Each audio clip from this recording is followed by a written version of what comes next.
یہ شیعہ سنی جو آپ نے پوچھا، آپ جب قرآن پڑھیں گے، قرآن میں نہ شیعہ ہے نہ سنی ہیں،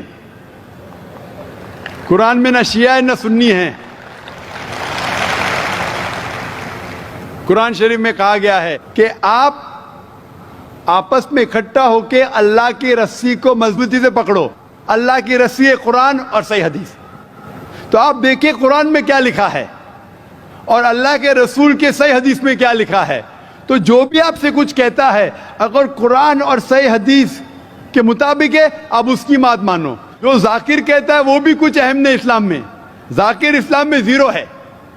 جو ذاکر کہتا ہے وہ بات ماننا ضروری نہیں، لیکن جب میں قرآن کا حوالہ دیا تو آپ کو قرآن کی بات ماننا فرض ہے، جب میں صحیح حدیث کا حوالہ دیا تو آپ کو صحیح حدیث کی بات ماننا ضروری ہے۔